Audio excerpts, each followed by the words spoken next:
The Vura border post in West Nile and the Ntoroko border post in the Rwenzori sub-region, the scene vividly illustrates Uganda's cross-border trade paradox. Kilometer-long queues of cargo trucks snake along the roads, waiting for clearance, even as trade volumes have surged dramatically, doubling from 500 million to over $1 billion in just 5 years. So the place is small.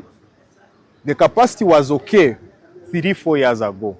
But as the border has developed, now we should think about expansion. Trade Minister General Wilson Mbasu Mbadi witnessed this paradox firsthand during a week-long tour of 7 border posts across the Rwenzori region and West Nile region, observing the operational challenges that plague Uganda's frontiers with the DRC and South Sudan. His findings paint a troubling picture of Uganda's booming cross-border commerce, a sector experiencing remarkable growth, yet strangled by systemic inefficiencies.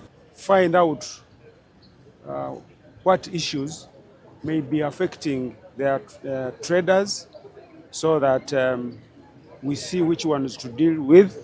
During dialogue sessions with border officials from Uganda Revenue Authority, Uganda National Bureau of Standards, Directorate of Citizenship and Immigration Control, and cross-border trade representatives, several key issues emerged. Those militias the other officials talked about, they are operating along the lake shores of Lake Albert. There are about 4 groups. In those areas, we have some ADF, which also have got some links to those militia groups.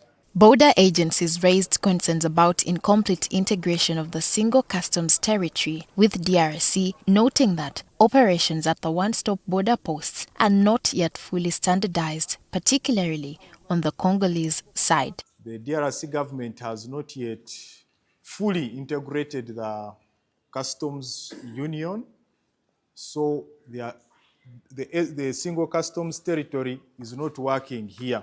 For traders, the diplomatic stalemate creates daily survival battles. Stringent Congolese visa requirements and restrictions barring women from markets force many to use third parties, adding unnecessary complexity and costs to simple commercial transactions. So we are barred from selling in the market in Congo directly. You have to give to a commissioner, sells for you, and then gives you money. And they give you money at the time they want. We wouldn't allow our currency, the shillings, to operate in their country. They have francs, that is the currency they use. Those people in DRC have not yet implemented that. We still pay different fees. You pay depending on who you've met.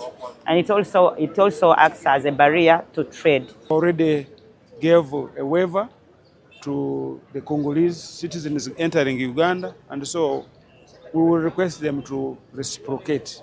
Additional challenges include inadequate control facilities, the inability to operate around the clock due to security constraints, and persistent smuggling of chitenge fabrics and contraband cosmetics, particularly at Uganda-DRC border posts. Every day, like I said, we get at least 2 people trying to smuggle goods into the country. The lucrative fish trade faces its own perfect storm of challenges with high taxes. The taxation is so high. During the period of COVID-19, we are exporting fish from South Sudan and we pay almost $1,000 to $1,500, which is equivalent to 5 million Ugandan shilling going to Congo. But as per now, when you reach illegal border, we are paying over 9 million Ugandan shilling.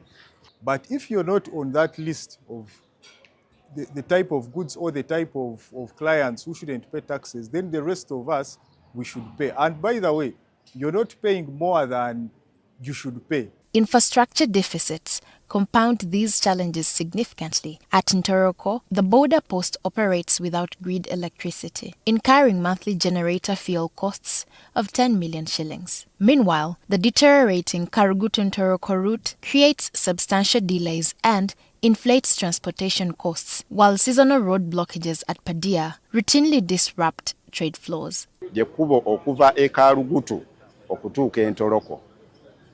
Emmotoka etambulira amasaawa 5 nga ku byo nga kuliko okusula mu nsiko oluusi n'okumala ennaku 2 nga tonnaba kutuuka wa gy'olaga. Despite these obstacles, the revenue story is remarkable. Mpondwe collected 8.7 billion shillings, surpassing its target. Padia exceeded its goal by 172%.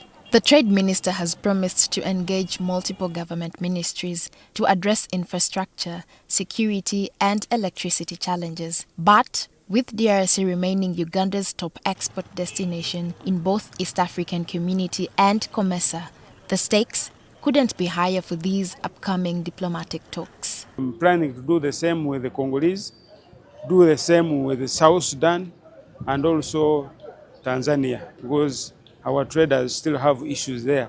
As thousands of traders continue their daily dance with bureaucracy and infrastructure gaps, their resilience keeps this billion-dollar trade engine running. The question remains whether diplomatic intervention can finally unlock the full potential of this cross-border economic powerhouse.